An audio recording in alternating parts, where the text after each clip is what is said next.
Good morning, everybody. This is Marianne, and I just wanted to introduce to you the Visual Rhetorical Analysis Essay Rubric, otherwise known as the VRAE. VRAE. Okay, so this is close to the end of the semester. We really only have 3 weeks left, so we again need to kick it into gear. So today's the 12th. That leaves us 16 days, so just a little bit over 3 weeks to finish, or I'm sorry, a little bit over 2 weeks to finish this essay. It is a visual rhetorical analysis essay. That means we are analyzing the persuasive qualities of an advertisement. Again, the whole crux is to analyze the persuasive qualities of an advertisement. So you can use new ones. Here's one from, or Super Bowl ones are really cool to try to analyze because they're up to date, but you can use any. You can use any just as long as you provide that link. Most likely it's going to be on YouTube. So anyways, you've seen these videos before. Make sure you please refresh your memory by watching them. Search versus research is search, you go for an answer, like one answer, and then research is you go down a rabbit hole and spend as much time as you possibly can. Information cycle video, that's explaining where the information is coming from and where you're going to use it. Persuasive techniques in videos. So this is a website that I want you to explore. Scroll down and keep scrolling down because it has a lot of information, but go ahead and make sure you take notes and you can compare it to the video that I will provide as well for you. Writing process, this is what I went over last week about how it's a recursive process. It just continues. You might have to, you'll do your brainstorming at first and do some research and then flesh out an outline and a rough draft, and then you're like, oh my gosh, I still need some more content, or I want to go down this avenue instead. So then you'll have to go back to brainstorming and then research again and then update your rough draft and get some peer feedback and update that. Again, the main thing is revision is the big stuff. Organization, what kind of support you're providing, what kind of support you're providing, and your citations. And then when we get to the very last draft, that would be where you're doing your polishing, and that would be spelling, and that would be typos, and that would be sprucing up the in-text citations and the works cited page. So we don't worry about the grammar until the very end, because chances are you won't have that grammar mistake by the time you get to the end because you're doing so much good revision up here. So essay organization video, you can certainly use this essay organization if you want.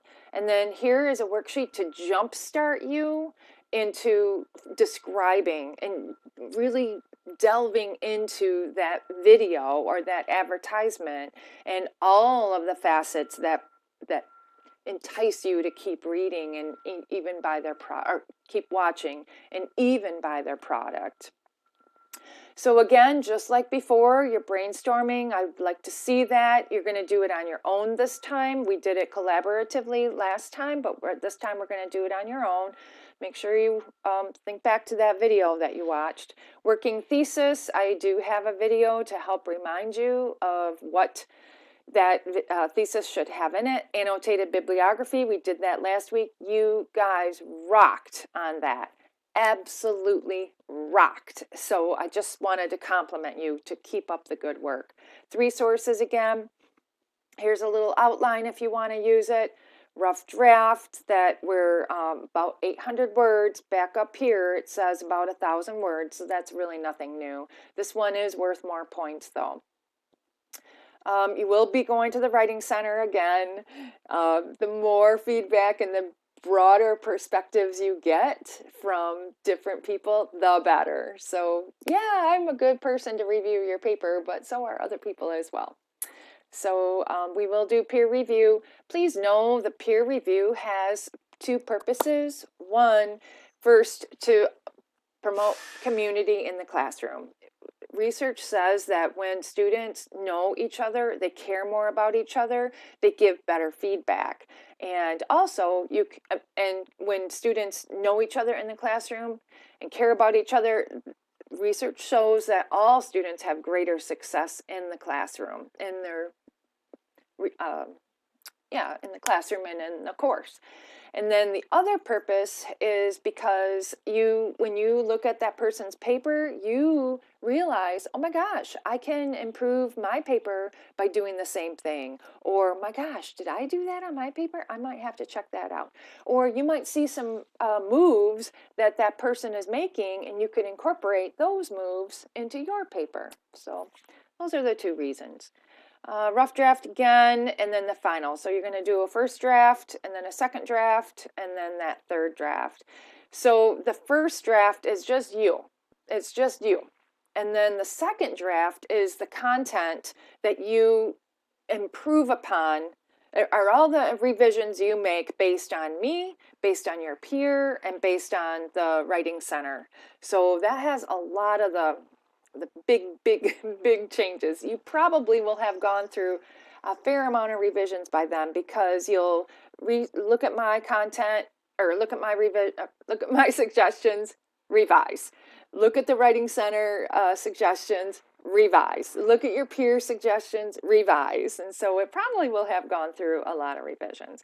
And then the final draft is where you polish it. So after you incorporate all those revisions, then you go back and do the typos and grammar and spruce up the works cited and in-text citations and stuff like that. So this is the grading criteria. There is a simplified version that I will attach. And other than that, you guys, hopefully this makes sense. And if not, please reach out, and have a great day.